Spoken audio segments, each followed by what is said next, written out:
सोनापुर नाम के गांव में भोला राम नाम का आदमी रहता था। वो बेहद गरीब था और रोज मजदूरी करके अपने परिवार का पेट पालता था। काम कभी मिलता कभी नहीं। एक शाम वह घर लौटा तो उसकी बड़ी बेटी और छोटा बेटा दोनों उसके पास बैठ गए। बेटी ने उत्सुकता से पूछा, बाबा, क्या आपने सुना? गांव में लोग कह रहे हैं कि दूर पहाड़ पर कोई सन्यासी रहते हैं जो हर समस्या का हल बता देते हैं। छोटा बेटा तुरंत बोला, बाबा, आप भी वहां जाइए ना, शायद हमारी मुसीबतें भी खत्म हो जाएं। भोला राम ने दोनों को प्यार से देखा और कहा, बिल्कुल बच्चों, मैं कल सुबह उसी पहाड़ की ओर निकलूंगा। अगर वहां सच में कोई सन्यासी है तो उनसे हमारी तकदीर के बारे में जरूर पूछूंगा। उस रात बच्चों ने सपनों में सोचा कि उनका जीवन बदल जाएगा। भोला राम सुबह सुबह निकल पड़ा। रास्ता घने जंगल से होकर जाता था। पेड़ इतने ऊंचे थे कि लगता था जैसे आकाश को छू रहे हों। अचानक उसे एक पुराना कुआं दिखाई दिया। कुएं से अजीब सी आवाज आई, ओ भोला राम, रुको जरा। भोला राम चौंका और बोला, कौन बुला रहा है? कुआं गहरी आवाज में बोला, क्या तुम सन्यासी से मिलने जा रहे हो? भोला राम ने हाँ में सिर हिलाया और कहा, हाँ, उन्हीं से मिलने जा रहा हूँ। कुआं बोला, तो उनसे मेरे लिए भी पूछना। मुझसे पानी पीने वाला हर इंसान बीमार हो जाता है। मुझे समझ नहीं आता ऐसा क्यों होता है। भोला राम ने सिर हिलाया और आगे बढ़ गया। थोड़ी दूर चलने पर अचानक झाड़ियों से एक बड़ा शेर निकलकर सामने आ खड़ा हुआ। शेर की आंखों में उदासी थी। शेर ने दहाड़ते हुए नहीं बल्कि इंसानी आवाज में शांत स्वर में पूछा, भोला राम, क्या तुम सन्यासी के पास जा रहे हो? भोला राम ने हिम्मत जुटाकर कहा, हाँ, जा रहा हूँ। शेर बोला, तो उनसे मेरा भी सवाल पूछना। मैं जंगल का राजा हूँ, ताकतवर हूँ, सब मुझसे डरते हैं, फिर भी मेरा मन कभी शांत नहीं होता। मैं हमेशा अकेलापन क्यों महसूस करता हूँ? भोला राम और चकित हुआ, मगर उसने हाँ में सर हिलाया और आगे बढ़ चला। जंगल के बाद रास्ता एक शांत झील के किनारे पहुंचा। झील का पानी इतना साफ था कि उसमें आसमान का प्रतिबिंब झिलमिला रहा था। अचानक पानी से एक सुंदर जलपरी प्रकट हुई।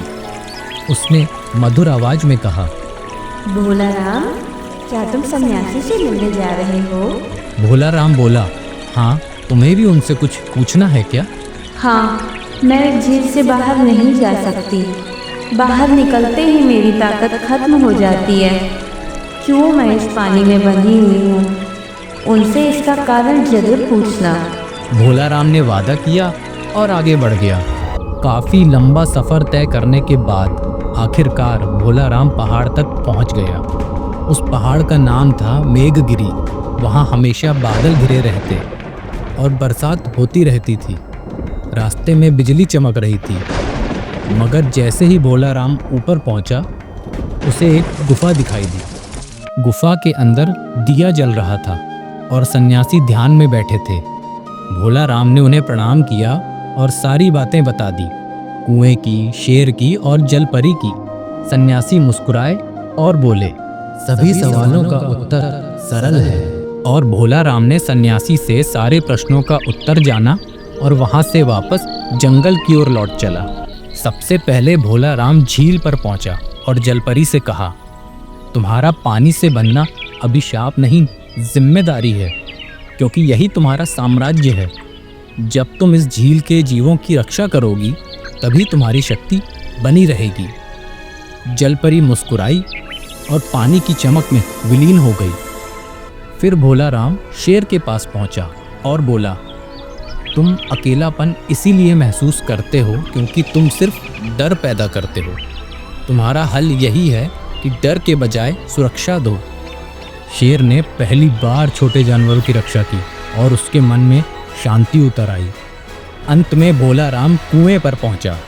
उसने कुएं से कहा, सन्यासी ने बताया कि तुम्हारे पानी में दोष नहीं है, बल्कि इसमें एक जादुई शक्ति है। जो भी लालची और स्वार्थी इंसान ये पानी पीता है वही बीमार होता है। तभी कुएं से सुनहरी रोशनी फूटने लगी पानी के अंदर से धीरे धीरे एक पुराना संदूक ऊपर आया। भोला राम ने उस संदूक को खोला तो उसमें सोना, चांदी और जेवरात भरे थे। कुआं बोला, ये खजाना उस इंसान का है जिसने मेरी सच्चाई पहचानी। भोला राम, अब ये तुम्हारा है। भोला राम की गरीबी हमेशा के लिए मिट गई। शेर जंगल का रक्षक बन गया, जलपरी अपने जल्लोक की रानी बन गई और सोनापुर गांव के लोगों ने भी कुएं की सच्चाई समझी। मेघगिरी पहाड़ की ये यात्रा भोला राम की किस्मत ही नहीं बल्कि पूरे सोनापुर गांव के लिए एक रहस्यमयी कहानी बन गई।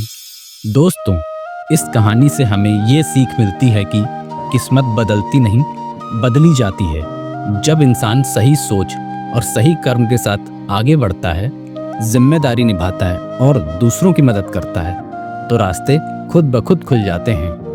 अगर आपको ये कहानी पसंद आई हो तो हमारे चैनल को लाइक कीजिए, सब्सक्राइब कीजिए और बेल आइकन बटन दबाना न भूलें।